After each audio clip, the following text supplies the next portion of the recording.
Dalam konteks ketenaga kerjaan sendiri, gimana nih menurut Prof Men memaknai kemerdekaan dan kedaulatan pekerja, buruh atau pebisnis di Indonesia sendiri? Kita terus ya berusaha untuk meningkatkan jaminan buat pekerja, buat buruh. Kita kerjasama dengan BPJS Ketenagakerjaan. Maka kita bentuk direktorat khusus ya penempatan tenaga kerja disabilitas. Disitulah saya minta buat roadmap, buat kajian, kita akan fokus untuk disabilitas yang mana dulu, dengan sebaran yang seperti apa, pelatihan apa yang cocok buat mereka. Kalau kita lihat sekarang yang paling konkret itu adalah kita membutuhkan wirausaha. Kalau kita bahasa kita tenaga kerja mandiri. Kerja mandiri.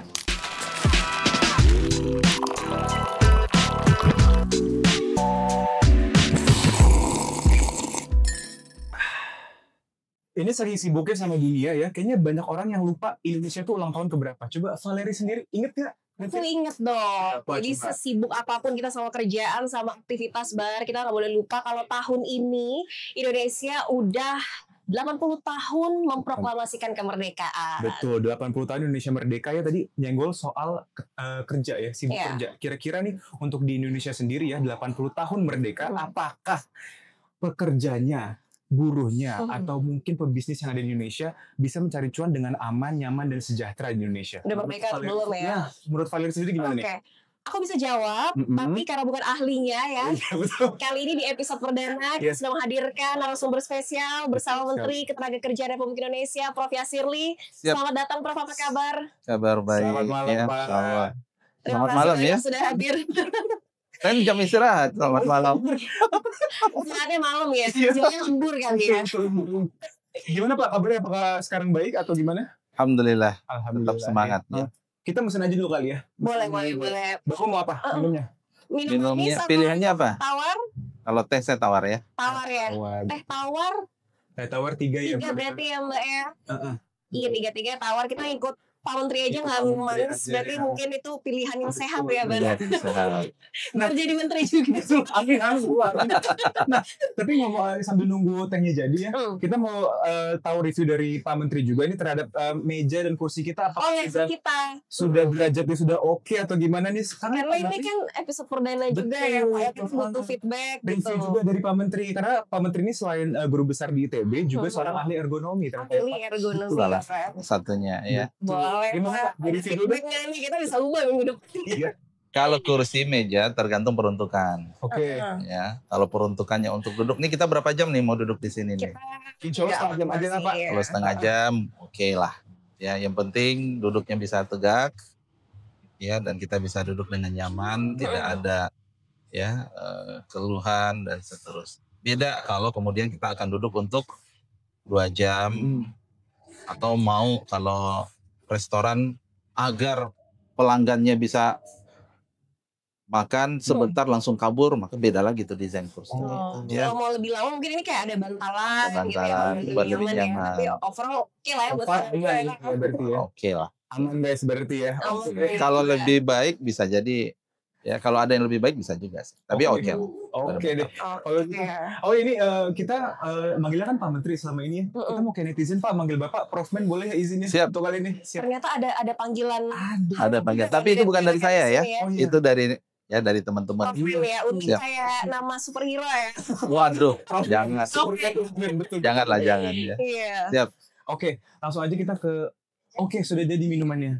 Boleh. Boleh Boleh, Mbak, biar silakan. kita pemanasan dulu ini lagi Oh, sudah ngambil sendiri. sambil ya. Di sini konsepnya ada Makasih banyak. self service Pak Ini kebetulan. Iya. self-service, Pak. Jadi saya juga ambil sendiri ya, Maaf, self service ya. Pak. Siap. Oh, Ada gorengan juga. Siap. silakan ya Pak. Boleh. Oh, Kita minum dulu dikit ya. makasih ya Mbak. Oke. Mantap. Ya. Aman ya. Siap. Oke. Prof Men, tadi kita ngomongin soal Kemerdekaan. kemerdekaan Indonesia ya. Tema HUT RI ke-80 tahun ini sangat kuat sebenarnya. Bersatu berdaulat, rakyat sejahtera, Indonesia maju.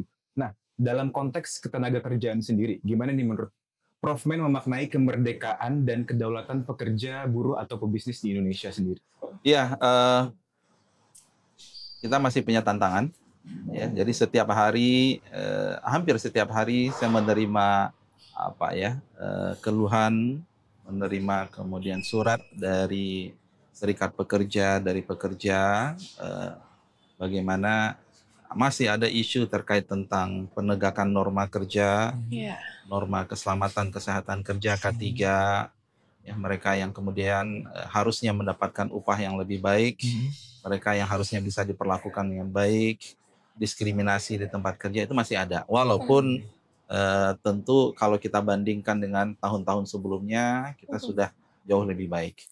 Tapi masih ada PR-PR kita, dan tentu saya setuju pilihan kata bahwa kita itu harus, ya, bagi buruh itu mereka diperlakukan dengan baik, kesejahteraannya baik, kemudian hubungan industrial antara pekerja dengan manajemen itu baik, itu yang kita inginkan.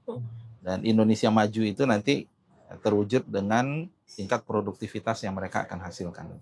Jadi temanya sangat pas dan sangat relevan terkait dengan apa yang kita lakukan sekarang di Kementerian Ketenagakerjaan. Oke, tadi kan Prof juga menyebutkan mungkin masih ada pekerja yang kurang beruntung begitu, hak normatif tidak terpenuhi, kesejahteraan, mungkin keselamatan, keamanan begitu. Dari pemerintah sendiri saat ini upaya yang berjalan, langkah konkret untuk bisa memitigasi hal tersebut seperti apa, Prof? Banyak sekali gitu ya. Jadi banyak sekali. Jadi mulai dari kita menyiapkan regulasi itu mulai dari undang-undang, peraturan pemerintah, peraturan menteri, sampai surat edaran. Ya, ingat ya, kita ada surat edaran tidak boleh penahanan ijazah, diskriminasi, rekrutmen. Kemudian kita juga memperkuat pengawas ketenagakerjaan. Ya, mereka lah yang hadir untuk memastikan norma tadi itu tegak di tempat kerja. Kita juga campaign terkait tentang hubungan industrial yang harmonis. Kita ingin menyadarkan bersama bahwa kalau dunia usaha ingin maju dan buruh sejahtera, maka itu hanya terwujud dengan suatu hubungan industrial yang harmonis. Kita kampanye, kita melakukan edukasi, kemudian kita terus ya berusaha untuk meningkatkan jaminan buat pekerja, buat buruh. Kita kerjasama dengan BPJS Ketenagakerjaan. Dan penegakan hukum juga terus kita lakukan, dan ini adalah semua ya, jadi banyak hal yang kita harus terus improve, dan saya percaya bahwa tantangan ke depan itu semakin berat dan kita harus terus untuk melakukan lebih baik lagi layanan dari Kementerian Ketenagakerjaan kepada masyarakat. Ya. Dan kita yakin juga bahwa sebenarnya upaya-upaya dari Kemenaker sendiri dalam melindungi kesejahteraan pegawainya itu juga berhubungan dengan program prioritas Presiden ya Pak ya. Ya. Nah untuk program prioritas Presiden yang menyambung ke penciptaan lapangan kerja, ada nggak sih program yang memang jadi mesin pembuka peluang kerja sendiri? Sebenarnya semua ya. Jadi Pak Presiden menyampaikan dalam beberapa kesempatan semua program prioritas dari beliau. Tujuan pertamanya itu adalah penciptaan lapangan kerja, yang kedua peningkatan produktivitas, dan seterusnya. Ya, jadi contoh misalnya program makan bergizi gratis. Ya, ada 30.000 SPPG atau dapur umum untuk kemudian mensuplai sejumlah mungkin sekitar 3.000 ya paket kepada siswa. Satu SPPG akan merekrut 50 orang. Tapi kemudian untuk SPPG-nya berjalan itu kan ada ekosistem pendukung, ya, ekosistem pendukung yang kemudian ya siapa yang akan mensuplai ya proteinnya, ya, kemudian beras dan seterusnya, itu adalah ekosistem yang besar. Koperasi juga sama, ya, beliau kemudian dengan 80.000 koperasi, dan koperasi ini nanti hadir di setiap desa dan kelurahan. Satu koperasi akan merekrut 3 orang manajer yang akan mengelola, apakah di situ terkait tentang bisnis kebutuhan pokok, farmasi, ya, terkait dengan pertanian, pupuk dan seterusnya. Itu adalah semua penciptaan lapangan kerja. Hilirisasi juga sama. Ya, hilirisasi terakhir saya dengar ada 18 sampai 25 proyek hilirisasi, ya, dan ini adalah proyek-proyek besar. Ya, yang sudah kita hitung juga itu akan merekrut yang sekian ratus ribu tenaga kerja. Jadi semua itu adalah tema-tema untuk penciptaan lapangan kerja, dan kita juga berharap kemudian untuk kesejahteraan buruh itu juga meningkat. Ketika satu lapangan kerja yang tercipta itu layak, maka itu kemudian kesejahteraan buruh juga itu kemudian meningkat. Oke, menarik. Ini kan tadi Prof juga menyebut yang paling pertama itu MBG ya, salah satu program unggulan di pemerintahan baru Presiden Prabowo. Korelasinya seperti apa sih Prof, MBG yang katanya punya efek domino untuk kesejahteraan pekerja gitu? Iya, dalam kacamata makro, satu penciptaan lapangan kerja langsung. Kemudian supportingnya tadi. Kemudian bagaimana kita melihat kalau bagi buruh misalnya, dia punya anak 2 orang, anaknya sekolah. Artinya akan terbantu 2 orang ini, tidak perlu lagi teman-teman buruh sebagai orang tua untuk memikirkan makan siangnya. Itu kan juga efek luar biasa sebenarnya. Ya. Dan ya itu ekosistem semua. Ya, secara tidak langsung ya kita berharap ya itulah yang akan memberikan efek domino tadi.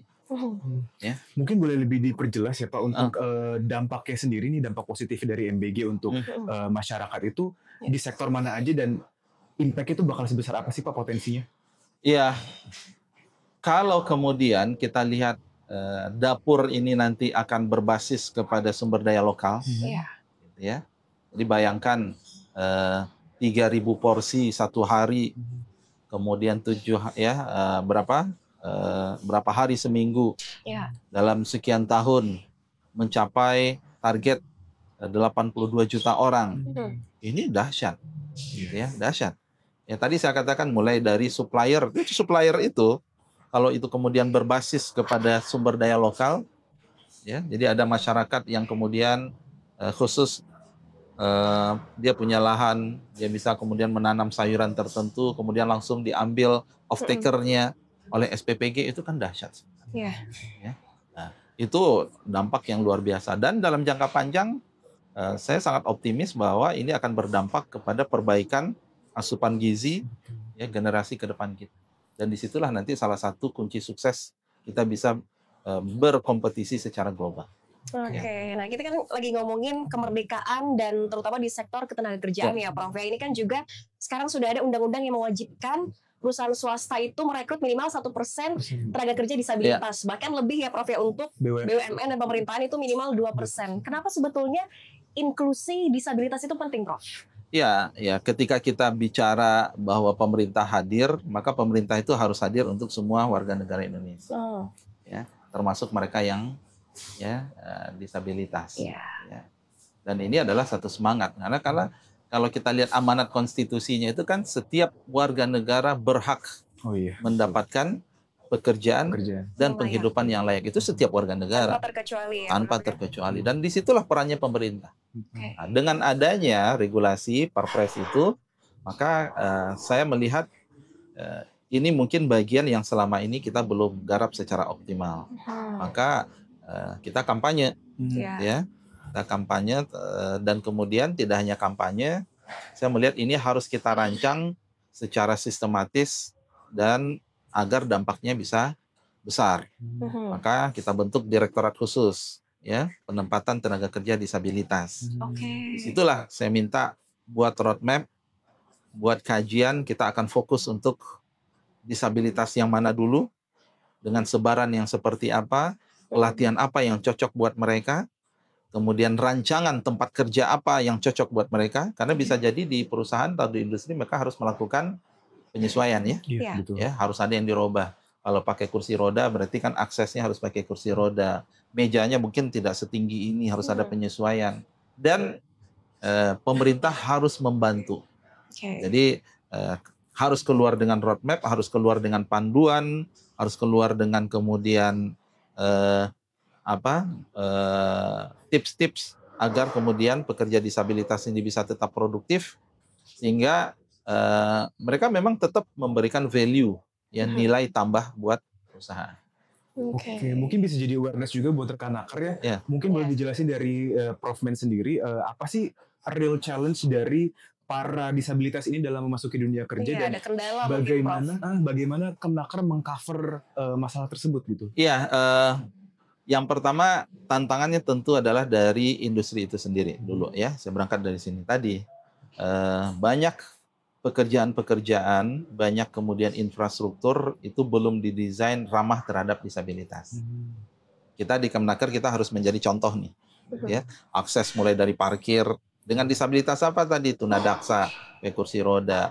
Kemudian mungkin ada orang low vision, pandangannya kemudian tidak begitu optimal, tidak begitu baik dan seterusnya. Yang harus kita rancang dengan berbagai skenario disabilitas. Tantangan kedua tentu teman-teman disabilitas sendiri. Ya, mereka biasanya memiliki cara sendiri untuk bekerja karena keterbatasan mereka. Itu harus kita fasilitasi, harus kita optimalkan, dan kemudian ini kita harus nyambungkan berdua. Sehingga dari situlah disabilitas itu bekerja memberikan kontribusi yang sama dengan yang bukan disabilitas. Itu harapan kita. Sehingga mereka juga berhak mendapatkan ya pekerjaan yang layak dan kemudian kesejahteraan yang memadai juga. Oke, ini kan jadi ada pekerja disabilitas ditempatkan di balai penempatan khusus begitu ya, Prof. Ya, mungkin keterampilannya Untuk pelatihannya. Untuk pelatihannya. Keterampilannya apa saja, Prof? Apakah ada kriteria khusus, mungkin persyaratan? Ini kan belum banyak yang tahu mungkin masyarakat.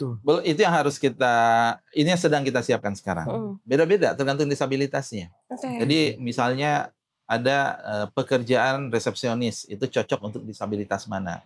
Itu harus kita pilih. Ya, jadi tidak semua kemudian dia open semua pekerjaan kemudian silakan, enggak ya. Kita harus mencari pekerjaan yang paling pas untuk tipe disabilitas tertentu. Itulah tugas direktorat yang baru dibentuk ini. Misalkan resepsionis mungkin masih bisa berkomunikasi dengan bahasa isyarat begitu ya, Prof? Ya, bisa isyarat, mungkin yang tunadaksa juga mungkin bisa. Ya. Kalau mereka yang kemudian bekerja di pabrik mungkin masih bisa melakukan aktivitas normal ya, dengan tangan dan seterusnya, mereka bisa melakukan pekerjaan perakitan dengan tangan dan seterusnya. Ya, itu yang harus kita rancang. Ya. Berarti memang secara menyeluruh ya sebenarnya observasi. Oke. Nah, tadi masih ngebahas salah satu program prioritas Presiden Prabowo ya, Pak. Ada Koperasi Desa Kelurahan Merah Putih. Nah, ini juga kan tadi Bapak sudah berbicara bahwa ternyata Koperasi Desa Merah Putih ini juga bisa membuka lapangan pekerjaan tuh, Pak. Ya. Mungkin boleh dielaborasi mungkin ya. Ya, tadi kan sudah di-launching 80.000 koperasi dan diharapkan ini akan running di akhir tahun. Akan diberi setiap koperasi akan diberi modal sampai 3 miliar ya dari bank pemerintah.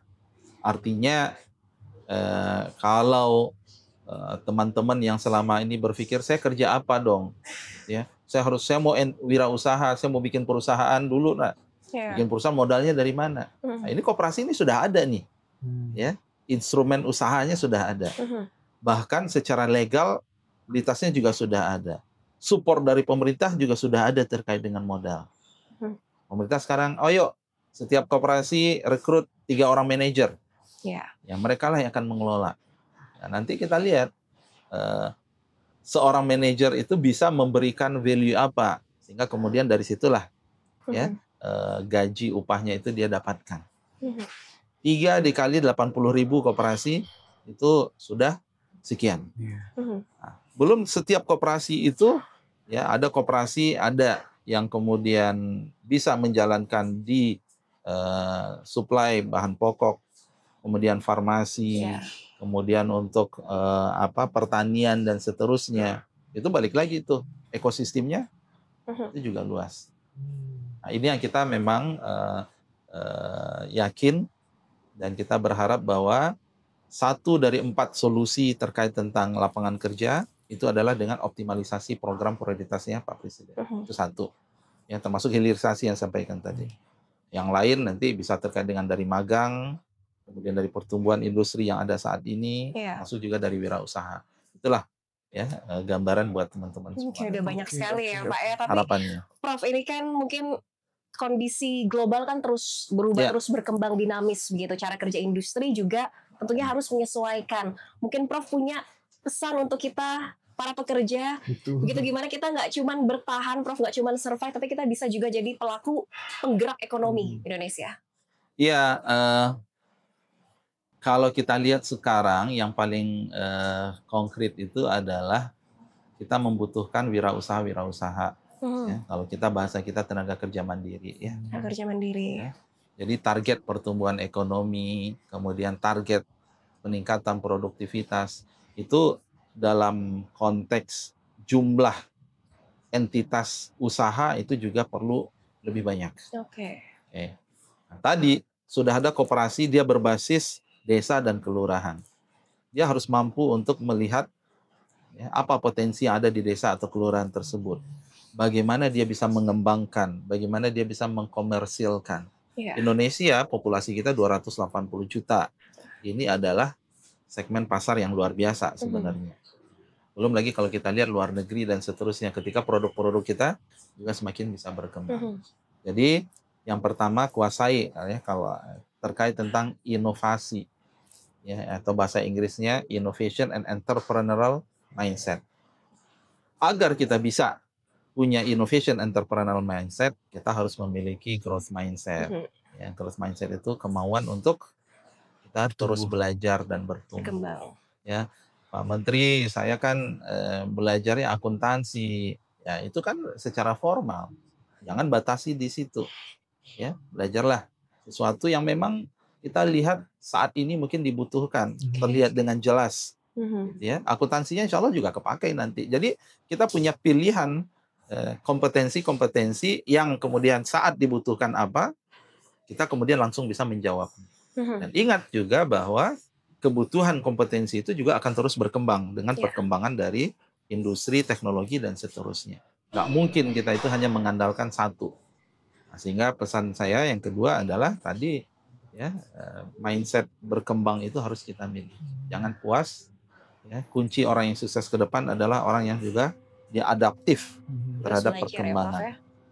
Oke, luar biasa ya. Jadi sekarang ini lebih baik wirausaha mungkin kita salah satu ya. Salah satu. Mengembangkan usaha bisnis kita aja kali ya. Salah satu. Tadi ada 4. Ya, wirausaha, bisa magang atau bekerja di luar negeri, bisa kemudian penciptaan lapangan kerja berbasis kepada perusahaan industri existing. Ya, itu yang kemudian sekarang kita sedang terus ya galakkan kita kunjungan ke kawasan-kawasan ekonomi khusus dan seterusnya, mereka punya kendala apa, ya kita kolaborasi lintas kementerian untuk menyelesaikan itu sehingga kemudian investasi tumbuh maka kemudian ya penciptaan lapangan kerja juga baik dan kemudian tentu yang pertama tadi adalah program prioritasnya Pak Presiden ya. Jadi ada 4 ini. Jadi banyak sekali ya, tergantung mau atau enggak ya Bar ya. Karena sebenarnya dari kementeriannya sendiri sudah memfasilitasi. Betul. Gitu. Tadi balai latihan inovasi itu selalu ada loh. Balai, kita punya balai. Ketika kemudian teman-teman naker, oh saya butuh upgrading kompetensi, saya butuh reskilling kompetensi, silakan kunjungi balai kita. Pilihan-pilihan menunya banyak, ya mau pelatihan yang apa dan seterusnya. Dan kami terus akan berusaha meningkatkan kapasitas. Ya, saat ini memang kapasitas kita terbatas, tapi terus kita akan besarkan. Iya, jadi nggak cuma menguasai satu bidang, tapi beberapa bidang bisa ya, Pak ya. Aktif jadi. Betul. Ya. Oke, berarti ini daging banget sih sebenarnya. Ini daging banget nih ya, sama seorang profesor ahli ergonomi juga. Luar biasa loh. Prof, tadi tapi Akbar mau nanya loh, Prof. Ya. Sebetulnya cita-citanya dulu jadi menteri. Tapi saya nanya. Tadi itu kita lagi ngomongin gitu. Prof itu cita-citanya menteri. Enggak pernah. Saya enggak pernah cita-cita jadi menteri. Jadi apa nih Prof sebenarnya dulu? Cita-citanya memang tergantung. Kalau waktu kecil kan ini cita-citanya kapan? Cita-cita kan berubah terus, berkembang ya. Sebelum lulus kuliah memang cita-citanya jadi dosen. Jadi dosen, memberikan ilmu ya Prof. Jadi dosen, jadi konsultan. Ya, saya masih punya beberapa keinginan yang belum terwujud, ya misalnya memiliki sekolah dan seterusnya. Tapi memang passion saya sepertinya adalah dalam pendidikan. Ya. Luar biasa, seorang Pak Menteri aja masih ada yang belum terwujud loh. Jadi malu kita ya Bari. Kita kayaknya udah puas-puas aja. Kita puas-puas aja. Pengennya tuh istirahat mulu. Pengen istirahat nongkrong di angkrik aja. Janganlah, jangan siap di latihan aja ya. Di latihan aja. Kita cuma sekali kesempatan kita untuk memberikan yang terbaik. Ya itu harus ya. Jadi kita terus bisa berkarya dan cita-cita itulah yang akan menjadi energi kita untuk kita terus. Jangan pernah puas ya Prof ya. Jangan pernah puas dalam konteks positif ya. Iya betul. Luar biasa. Pokoknya jangan berhenti berharap, jangan berhenti mencari peluang, dan juga jangan berhenti bagus aktif. itu. Jangan berhenti berkarya, jangan puas. Ya. Jangan puas, betul, luar biasa loh semangatnya. Sudah terjawab sekali. Terima kasih Prof, sampai cita-citanya aja kita bisa ngobrol. Ini udah terlihat. Sebuah kehormatan karena kita bisa makan gorengan bareng Prof Men. Minum teh di angkringan loh sama seorang Prof Men ya. Betul. Udah dicobain belum minumnya? Udah ya? Udah ya. Boleh deh. Kita nyobain. Teh tawar ya sama kayak Prof. Ya. Luar biasa. Jadi untuk rekan hacker juga mungkin ya yang ada di luar sana, bahwa terbukti sebenarnya bukan cuma hanya memberikan peluang kerja, tapi pemerintah juga memberikan hak-hak seperti perlindungan dan juga kesejahteraan bagi rekan hacker sendiri. Betul. Jadi nggak perlu takut karena ini hak seluruh warga negara Indonesia. Betul. Tinggal kita mau atau enggak. Nah itu. Karena semua peluang dan semua pintunya udah dibuka. Tinggal kemauan kita aja sebenarnya rekan hacker. Oke, kalau gitu sekali lagi terima kasih Prof Men. Siap. Terima kasih banyak. Sama-sama, makasih banyak. Ngobrol lagi. Semoga bisa ketemu lagi. Dengan topik-topik lainnya masih banyak Yang lebih seru pastinya. Oke. Yang lebih seru. Kalau gitu rekan hacker, sampai jumpa di episode selanjutnya. Saya Nadia Valeri dan rekan saya Akbar Esa. pamit undur diri. Terima kasih, sampai jumpa.